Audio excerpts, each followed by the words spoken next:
It's always a good day when Taylor Bodine is with me from Believe in the Run. As we were prepping, like, hey, what brand do we want to do next? We've done Brooks and North Face and Solomon, and we've done everybody, Norda, Normal. We haven't done Nike.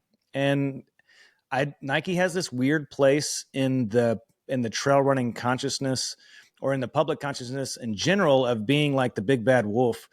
And I thought, well, it's not like me to avoid that. I really want to talk about that because there's so much stuff to celebrate about Nike trail running. That sure, there's stuff we could be critical of, and I don't even know if that's the place for today. Today's just, man, they got a great team, they got great shoes, they've got an interesting history in trail, and today that's what we're going to talk about. What's your inside intuition thoughts on Nike trail running? I thought it was interesting that it's taken us this long to get here. Yeah. Like for us to bring up Nike, we haven't even talked about we kind of talk a little bit get ahead of ourselves a little bit to see which brand we wanted to talk about and approach. And Nike hasn't come up in a lot of our conversations lately. But yeah, recently they had signed a few great athletes. And so I think that's kind of how Nike is operated. They seem all in, and then they seem out, and they're just kind of ebb and flow that way. Yeah. And I think with Nike, you're right. I think they get the big bad wolf portrayal. Yeah. Nike has a big blanket brand, but I haven't seen it too much on the Nike trail side, just because it seems to be kind of like how Adidas Terrex is. It's kind of its own separate entity. And Nike has that. They have all their sports kind of not necessarily, they're in silos, but they do have this one massive campus, get great ideas across sports, across teams. And Nike Trail has been more and more included over the last few years into the running family. And so I think that's pretty cool to see just from a trail running standpoint. Because Nike has been the top dog in all running. And when it comes down to gear and, how often are they the ones taking world record times and that kind of thing. And so it's a little bit surprising that they get so much of a bad rap because of the performance, because of the consistent input into these sports. But also that just kind of comes with being the top dog for so long. Everybody had been chasing them. And I think we could argue nowadays there's a lot of the brands we've already talked about, a lot of the brands we will talk about have found their place within that same performance circle and are creating teams and have gear that match them for the most part. But I don't think, if I'm just going to be completely honest, I don't think we need to portray them as the big bad wolf, especially on the trail side. Yeah. And so that's kind of my input, especially when we consider the team that they have currently, knowing some of or I would say just knowing from a business end of knowing some of the athletes and their perception of the support that Nike has been able to give them for some of the athletes on their current team. It seems like it's a mostly positive thing. Yeah. I mean, the people that are on their team currently, I don't know them personally. It's just they're in Salt Lake City or Salt Lake County, where I'm from. They have a great reputation. Tyler Green, Rachel Drake, Christian Allen, who the best hair in trail running, Caleb Olson. Some say is the future. Anthony Costales, who got third at Western States a couple years ago, and maybe second or third at Ultra Trail Cape Town. I mean, not only are these great runners, these are people with good reputations as humans. Yeah, absolutely. And I'm just going to add speaks volumes. Drew Holman in there. Yeah, your Boulder guy. The Boulder guy. Yeah. And then kind of cool, an athlete that she's from the Front Range of Colorado, but she's in Arkansas now, Lauren Gregory. There's a lot of just top caliber athletes, but they're also really great people. And they just signed Riley Brady, who is absolutely dominating the sport this year. Sally McRae, now that we're looking at the list. Talk about longevity. I know. And so these are good people. And this maybe goes to my point of okay, before prepping for this episode, I was coming into it thinking, yes, there's the narrative, there's the story going around that Nike is struggling, that they're trying to, they don't have the market share that Nike is used to having in any given sport. Mm-hmm. And then I just looked at the pieces instead of I looked at the trees instead of the forest, which is not my MO. Usually I'm a forest guy and I can't see the trees. But if I look at the trees of Nike, of shoe portfolio, trail team, they seem to be doing fine. I mean, I don't know the contract sizes. I wish contract sizes were a little bit more public. So I think that would lead to better contracts for the runners. I agree. Yeah. But seems okay. Yeah. It seems okay for sure. We do know, just in the past few years, especially from the Nike Run side, they've struggled with bringing together what we would consider Nike quality performance packages. Yeah. So I think part of that was higher up leadership, which has now changed very recently. That's right. And so someone who has experienced basically every job you can from the packing floor all the way up to now a CEO of and when you have someone like that with that kind of perspective, hopefully you'd have be able to keep the trees that you want and need and be able to kind of orient yourself back toward what you want to be. And they absolutely want to be the top dog in the industry. Yeah. And so we see some things. Nike is usually pretty secretive about their shoes. There's some companies will know 2 years out about what shoes they're coming out with, where their trajectory is. Yeah. And there's some that are I just all of a sudden get a box of Nike at my door. So they're typically pretty secretive. How do I get on that list? Exactly. Yeah. I don't know how I got there, but here we are. And so they're typically, they go by the beat of their own drum. And sometimes that drum is going real quick, real fast, churning out stuff. But sometimes we wait a few years, their top trail running model, the Ultrafly. It's been a few years since they've innovated, and we know there's something coming just because we've seen it on athletes' feet. But the people in the industry don't have spec sheets about it or know what the innovations are necessarily. They're pretty typically hush hush about some of that. And I feel like it's a lot of, from the gear side of things, it's a lot of personal speculation, and then people create narratives around that. Again, don't get me wrong. I know Nike has built a bad rap for many solid reasons. Sure. But from where they're at right now, it seems mostly positive, and hopefully that's a trajectory they can, and a portfolio they can maintain, I guess. Yeah. Well, where they've done well and where they came into my consciousness, and I don't know how long they were around before this, but is what Billy Yang refers to as the Nike Boys documentary that he did. David Laney, Zach Miller, Tim Tollefson was on that team, I think. Yep. Mm-hmm. And then Sally McRae. Yep.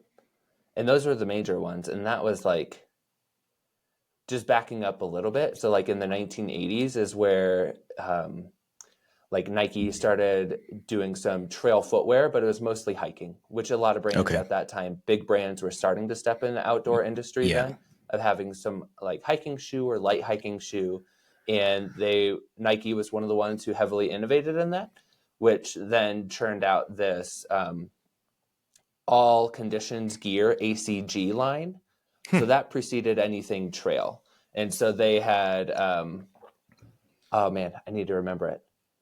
They had the Air Humara, which was one of their first trail shoes, trail running shoes, that hybrid hiker runner. Okay. And that would have been in the late 90s. And then they then had the Air Terra Humara. Okay, so I was going to ask, is that a nod to the Terra Humara? That's interesting. Yeah, but it's the the Greek word terra. Okay. Land, and then Humara. Oh my gosh. Interesting. So it's just, I mean, they're really good at marketing over there. They're pretty good at it. And always have been. And so that is what kind of started what became what we know now as many of the trail running shoes that are out there, like the Terra Kiger, the Wild Horse. Those lines came directly from the ACG, which ACG is still around, but it's more like the Gorpcore type stuff. And so that's really where it started. We've talked about a lot of brands that have kind of started in that era, became like a hybrid hiker, and then full on into trail running. And that's pretty much the same trajectory that Nike has had in that same timeline. They weren't the first, they weren't the last. Yeah. But they were there. I mean, and then go ahead. No, you go ahead. Well, I was going to say then, like when I think about first learning about Nike Trail, I mean, of course, I when I was road running and I ran maybe it could have been Pegasus or, I was running. It probably was. Yeah. Yeah. And great shoe, fine with it. But then getting to trail and I didn't think of Nike in 2011, 2012. I didn't go shopping for Nikes to run on the trail. So was it that I think it's that documentary though, like that put it out front to say, look they've got they're wildly entertaining team, but I don't have any idea what shoes they were about. It was just like this fun branding, like, let's go to UTMB and let's watch what America can and cannot do there. Yeah. Can and cannot do. Which is awesome that they're like, all those athletes are still, even though they're with different brands, they're still like chasing that. Yeah. Big goal, what a great group of athletes. I love that documentary. Yeah. Yeah. So back then they would have been in what would have been the first iterations of like the Terra Kiger and the Wild Horse. Okay. Which both of those have taken on, they've kind of ebbed and flowed a little bit as shoe lines do. And for a little while, like the Terra Kiger has come back to what it originally was. The Wild Horse has come back to what it originally was. Like the Terra Kiger line is the more like lower to the ground, more aggressive, narrower fit, meant for, faster trail running on more technical terrain. Whereas the Wild Horse was more of like the moderate type shoe. And it would be more compared to like these days of like a speed goat. And so it's going to be a little bit more cushioned, a little bit more built up, more of an all-around take on trail running. And so they would have had those two shoes. And then they would have, I believe they would have had the Pegasus Trail, like the first one. Okay. But some of those, like, whereas the Terra Kiger is on, going on number 10 this year, the Wild Horse will be going into number 9, the Peg Trail will be 5 or 6. I think it's on 5 currently. And so, I mean, going back, that's more than 10 years though, since that documentary came out. And so they're fairly slow. We talked about Brooks in this way of like, they're not just trying to churn out something year after year just to get something on the shelf necessarily. On the trail side, on the road side, they're doing that. But on the trail side, they probably have the luxury that they don't have to do that. They can innovate as they want, as they please, and then release something when they're ready. And so for the most part, they've had pretty solid shoes all the way around. Of course, there's there was a long time, and this was the biggest thing for many reviewers out there, that their outsole compound was just absolute trash. Oh no! And we're talking about like one of our reviewers broke their arm just slipping based on this outsole compound. Oh, what an awful scenario! Yeah, and so like, and he wasn't the only one. There's a lot of people with those types of stories of like, because Nike's not using Vibram. They're not. Well, now they are. And so for the longest time, the bad rap that Nike had built up around trail running was solely on its outsole. Everything else was great performance, great foams, great fit, all that kind of stuff. But, and that's where like Nike probably should have listened or, taken the stance of like, we're working on something, but they didn't. It was just like years and years more of putting their Nike outsole on it and just being complete trash, but people will still buy Nike. I just want to make sure that other people, the light bulb turned on, and maybe it was late for me, but you're saying, they had problems, they had clear problems, and the public was aware of these problems. Nike was aware of these problems, but because of their strategic marketing approach, they don't talk about that sort of stuff. So if it's a smaller brand, like I see a Speedland behind you or Topo, and they've got a issue with an outsole, you're smaller, you're probably going to speak up and say, hey, we know this and we're working on it. Hang with us. But Nike's like, quiet for 2 years. Exactly. And then they'll come out with something that had the same exact outsole lugs pattern, same exact rubber, that kind of stuff. And then they're just like kind of masters in that way of like, we can get so upset with them and build this idea around them. But then all of a sudden they're like, hey, we'll throw on some Vibram and it becomes like the best shoe ever. But it's all on their timeline and that whatnot. And I understand that they have to be planning like 3 to 4 years out. Right. Nike probably. Yeah. And so it's not as easy as just saying it and it'll happen. But the way they approach and lack of communication, or like some of the stuff that they're coming out now is like turning the other leaf of like, we're going to do full communication on everything we're bringing out. And so, but not on the trail side, sadly. Oh. So yeah, they just kind of like, again, just going back to that, they are always going to the beat of their own drum. It doesn't seem like they necessarily care, even though I'm sure they do. And so like, I can see how that gets you a bad rap over time for sure. Yeah. I mean, so if you look on their website, you know, one of the things that I was looking for was like, okay, to that point, how much, with Nike being the size that it is, how important is the trail vertical for them in terms of like for their business model? It's not, it's obviously far from sink or swim for them, like maybe basketball or whatever. But trail does like have a prominent place on when you look at shoes, and, you know, trail running is there. So they are putting it front and center. It's obviously something of value, but at the same time, an organization of that size, how do you, and maybe this is even rhetorical, how do you care about every single segment that you're in? And at sometimes, even if it's a growing segment, you could put resources toward growing your trail footprint, so to speak, or you could double your investment into basketball or to tennis or whatever and get a better return. So my fear would be that trail would get lost, but it seems like they're adding to the team. It seems like they're paying attention. It seems like they're doing stuff. And so that makes me optimistic, because a strong Nike in our sport will make everybody have to rise. And that to me as a consumer, I like that.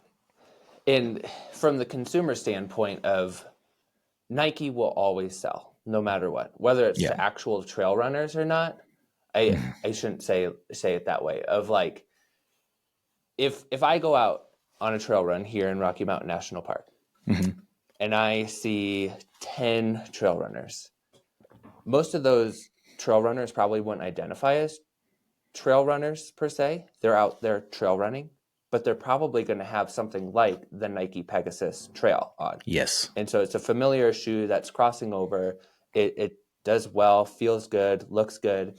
They're always going to have people purchasing their stuff. And so I don't think, in my mind, Nike wouldn't be necessarily worried about where their stance is in terms of, are they the best selling in trail running or not? Do they have necessarily the best performance gear or not? Because it's always going to sell.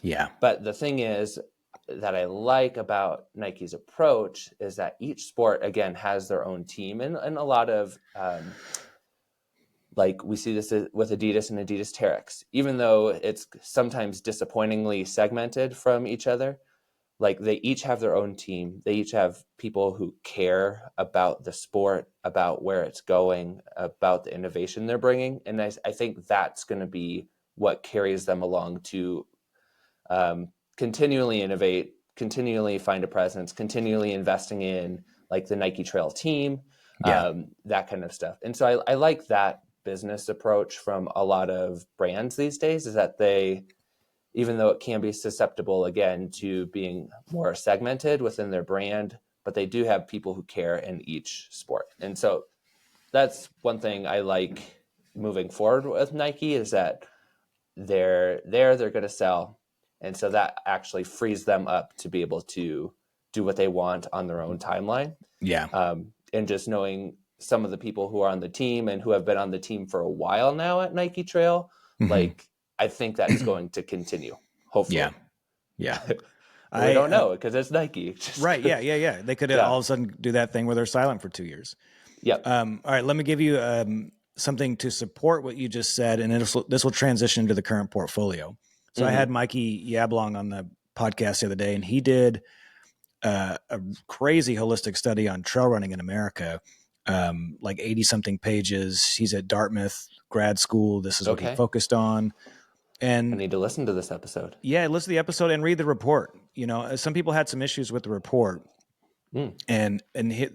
but bottom line, I think it's because, or let me say the stat: there's 14.8 million trail runners in America. So when you just said, you know, they don't consider themselves trail runners who are out there wearing Nikes, so much of the industry, I'm siloed into this crossover between the elite and trail runners. So everyone who I'm talking to tends to also be paying a little bit of attention to the elite runners, or maybe they're running an ultra. But there are 14.8 million people who are running on trails in America, and only 230,000 are running an ultra. So we're still north of 14 million people who aren't even in our culture, in our world of running races in these shoes. They're just out running on trails. And so when we look at the market size like that, I have no idea who's out there, and they might be picking the shoes at Nike that I would never come on our radar. But I just learned about this Juniper Trail 3. Like to me, it's $67 right now on their website. Totally. I'm sorry, 76. And it feels like an entry level trail running shoe that probably a lot of people who in that 14 million might just go pick the $70 shoe and go for a run. Exactly. Yeah. And that's where that's where the Lone Peak, the Speed Goat really come into play of like, if you can find a shoe of good value and people are like, that's the recommendation. There's really no recommendation from Nike besides the Pegasus Trail, unless you're like, if you're coming onto the scene. But if you go into a Nike outlet store, and you're going to see that Juniper pop up first. That's like not a shoe that we would normally review, right? Because all these brands have their tiers. They'll come out with their main tier of shoes, and we'll get into that for Nike what those are. But then they'll come out with a slightly lower tier, and like you wouldn't necessarily have this from an Ultra or a Topo or some of those moderate size brands. But you'll have these from the biggest brands. They'll have some of the technology or what appears to be the same technology in these shoes, and it's going to do fine. And that's the thing. Like, there's a lot of companies also coming out with these road to trail versions of certain shoes. Like, it's a big growing category. Yeah. And so that's where a lot of these types of shoes like the Juniper would land, and that road to trail, very versatile. You could wear it out, you could wear it hiking, you could wear it for light runs, and it's going to do fine. And so, but yeah, to the point of that study of like, it'd be really interesting to see what brands pop out. I would bet it would still be a Nike for those who are, because I wonder what the question were on this questionnaire of like, have you trail run? Is that considered being a trail runner? Yeah. So in the podcast, we get into that. It was because my question is if you say there's 14.8 million, how are you defining a trail runner? Do they run once a week? Is it once a month? It's certainly not identity, because people who carry the identity is probably more close to that 220 to, 500,000. Yeah. So the definition is just someone who's out on a trail probably about once a month. Okay. Yeah. So 14 million people, which is fine. That person is buying, maybe if they've got some money, maybe they're buying $100, $140 pair of trail running shoes, but they're also, with those shoes, like my brothers who are getting into trail running, they're probably also going to garden in those shoes. You know what I mean? Because it's not their lifestyle. Like that shoe has to have multi-function to it, multi-outdoor function for them. Yep. And whereas like most trail runners in that 14.8 million are probably just running in their Nike Pegasus that they have on the road that still has a little bit life, or their second or third pair of it. And so, I was blown away to learn how many people run trails in road shoes. When I came in, I was like, okay, I have to have trail shoes. But really, not every trail warrants a trail shoe. I mean, No, we're awfully elementary here, but I mean, I think it's important to exactly. note. Which is again a great reason why this road to trail category is becoming so popular. Yeah. And so, because you don't always need, 4 millimeters of lug or Right. whatever, Right. And so, Yeah. yeah, and so that's the standard. But while we're there, like that again, we've brought up this shoe, like the Pegasus Trail. Hmm. That's become a shoe where a lot of people are picking up because it's familiar. It's a familiar shoe. Yeah. Most, I would say, in the umbrella of how, what's his name, who you interviewed for the study? Mikey. And in that type of umbrella of people who would identify themselves as runners, of maybe like going run once a week, a couple times a month, in that umbrella, there's probably a vast majority that are running in something like the Nike Pegasus. Yes. So when they come to the trail and they want something familiar, oh, there's a Nike Pegasus trail. And so mostly for that, the first few iterations were something like just throwing tread on the bottom of the current Pegasus model. It's evolved a little bit to having, the durometer of the foam is a little bit different than it would be on the road. So it's going to be a little bit more forgiving. Yes, there's going to be a better rubber underneath with a little bit more lugs. But for the most part, it's going to be a really familiar shoe to most runners making that transition. And that's what it's meant for. It's also a really comfortable shoe. Like if I was going to do door to trail miles or just go out, like I always run a few miles of gravel road before getting onto some single track. It's a great candidate for something like that. And so like, that's going to be one of those shoes that's probably always going to be in their portfolio because Pegasus will be. Right. Are you looking at price right now? Yeah, I am. So Okay. the Probably Pegasus is not iteration. bad. I mean, the 170 compared to the other stuff that we looked at. That's a customized one. You're Yeah, it's 150 probably to around the 170 150 for. range. Yep. Nike Pegasus 5 and some stunning colorways, in my opinion. Oh, 150. yeah. And that's something that, like, we've talked about Nike having just such an amazing marketing scheme. Who knows what that actually is of like, Right. again, they're just going to their own rhythm. But they routinely come out with like some of the best looking shoes. Uh-huh. Their colorists at Nike Trail especially just do a phenomenal job. Is that a And so, job yeah, at a big shoe a company? colorist. Colorist? Yeah. Oh, You're just a colorist. I really want to meet a And colorist. Real bad. I know. Yeah. Which would be Okay, this amazing. is great. Yeah. So one of the things we look at, I mean, on the website, I'm not seeing the two shoes that you mentioned earlier that are on iteration 8 or 9. So Terra Kiger. Yeah, the Terra Kiger I'm not seeing on the website, and maybe I'm looking at a European one, and maybe that's different. But my point is that we've got Terra Kiger, they're at 8, 9, 10 iterations, and Pegasus been around forever. But then the Zegama. So how does the Zegama fit in? Because that's what I'm wearing, the ones right now, and I don't even like to take them off to sleep. I am so happy with them on my feet. They're That comfortable ZoomX in every foam. way. So what makes a Zegama a Zegama? Yeah. Which first I'm going to get on my soapbox a little bit of like, this shoe should have never been named the Zegama. Because if you know anything about the Zegama course, I would never take these shoes on the Zegama course. Oh, that's great. Which So is named after a course you would never wear them on? Steep, technical. Oftentimes it's really wet and muddy. Is this something you would want to take on that? No, not at all. Because it's at least okay. I don't know the material's porous. Like water just comes right through that thing. It breathes nicely, but not great for water. Yeah, and so like the Zegama was their answer to a high stack shoe. Okay. And so that was something that Nike had been lacking for many years, and like athletes who run in Nike really wanted, because the Wild Horse was their highest stack shoe. I don't know, I have it around, but I don't think I have it in here. All good. No, so the Wild Horse is like in that 30 mid to low 30s stack overall. And so in trail running and in just general running shoes, that's going to be like a moderate stack, borderline getting into their high stack, high comfort. but it's quite versatile. Whereas this is up in those 40 range, which is like the highest stack you'll see on the road running side and trail running too. And you have to do some certain things with the different foam geometries, the outsole, a lot of different things to be able to run trail in a high stack shoe. And the first version doesn't do that as well as the second version, I would say. But even so, I wouldn't choose this for the Zegama course at all. And it's a sub ultra too, so it's like going to be fast. And so Interesting.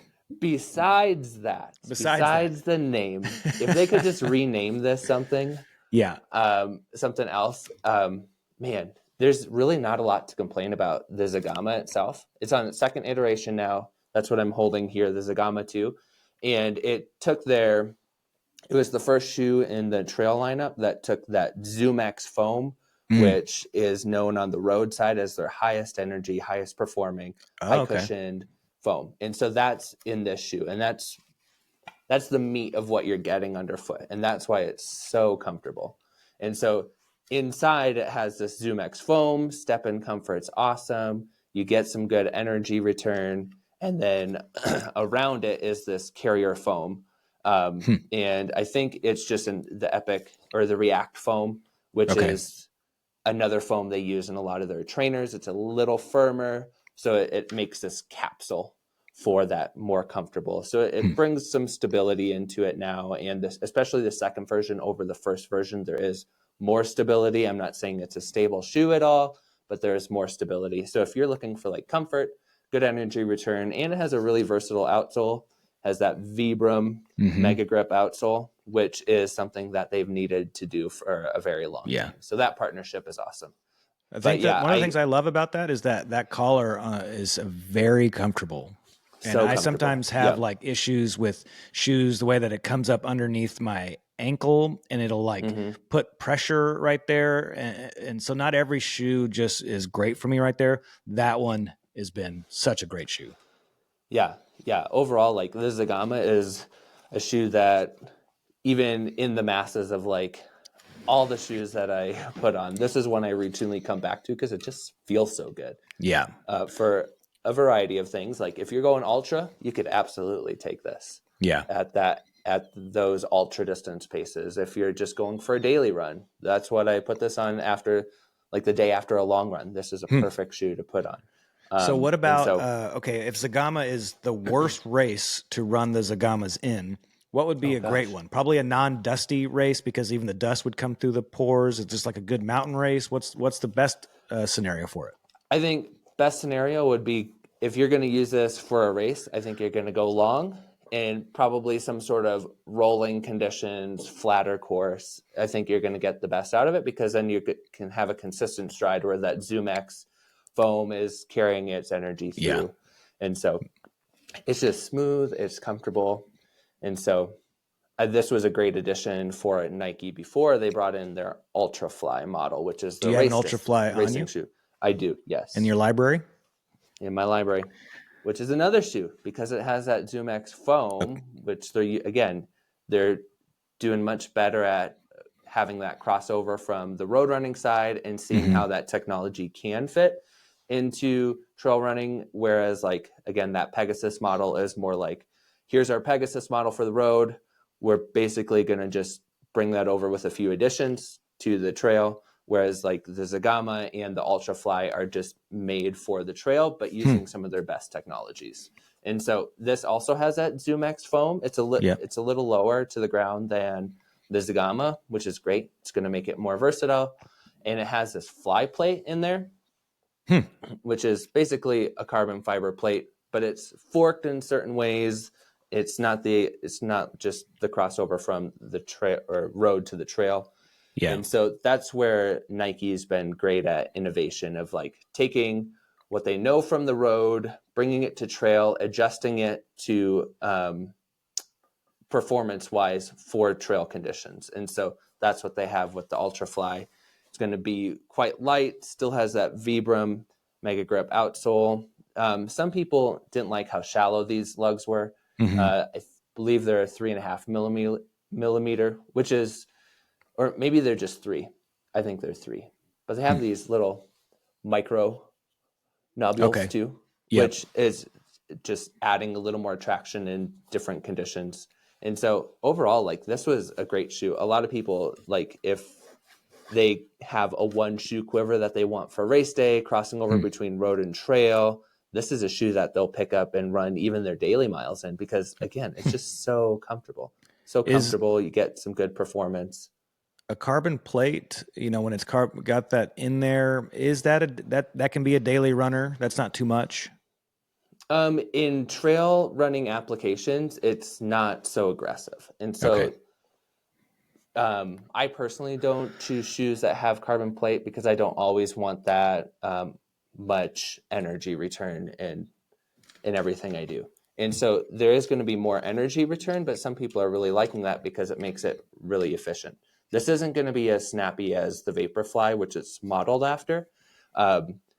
It's going to be a lot more moderated. The footprint's going to be wider, so you're getting more stability there. And the plate is adjusted in terms of like shape and how it's set within the foam, so that you're getting more of a stability mechanism added to it rather than purely performance trying to get that energy return. And so for trail running shoes in particular, yes, it's going to be easier for you to be able to just grab a carbon plated shoe and use it for the day to day. And so, and like there's another Puma shoe that we're just running in, and it's kind of the same deal. It's very similar to this Nike Ultrafly. It has a carbon plate, it's slightly adjusted, but it's something you could run in day to day just because it's not so aggressive as compared to the road running counterparts. Interesting. Yeah. Do you have others in the library there? I don't have. It's been a little while since I've been in the Terra Kiger, but we can throw up a review in the show notes. Yeah, for sure. We'll put a bunch And of Believe in the Run reviews in the show notes. What would be right now? I mean, okay, are you just totally in the dark in terms of Nike in the next year? Because we've talked about at this point, like what do you think we could be expecting right now from Nike? Yeah, I know we're gonna see a Terra Kiger 10. Okay. There should be another Wild Horse, I believe. Okay. A lot of times they'll take like the next year and add new colorways or something like that because they are so popular. Can you give the high level of what makes a Terra Kiger and a Wild Horse? So a Terra Kiger, which is one of their more popular trail shoes, it's going to be a little more narrow of a fit. It's going to be closer to the ground, so it's going to be a little lower, have a little bit more aggressive lugs, and so it's going to be your faster day trail shoe, or if you need something in more inclement conditions. And so it's going to have a lot more ground feel, less protection, and just kind of your faster, again, more aggressive trail shoe. Yeah. Yeah. And then the Wild Horse is more of like that middle ground type of shoe. You could do a lot of different things in it. It's going to have a really comfortable step-in feel. That's what the original Wild Horse was like. And it has a broader toe box. It reminds me a lot of like, people look at it and all, like when I put one on Instagram, they're just like, is that a Lone Peak? Because it resembles like that kind of shaping. Interesting. A lot more, but it will have some drop, of course. And so that's just more of like a comfortable day-to-day type of runner. And it's actually what I wear like to school every day, just because it feels so comfortable. You have a more relaxed fit. Nice. And underfoot, it just has enough. And I like that. And so they kind of, in terms of Nike, they have like their speed, Terra Kiger, their moderate, Wild Horse, your high stack, Zegama, and then race day is your Ultrafly. Nice. And so, yeah. And so Feels it's like a good fairly portfolio. simple compared to what you would normally see from Nike in terms of running, if you've looked at any of their roadside.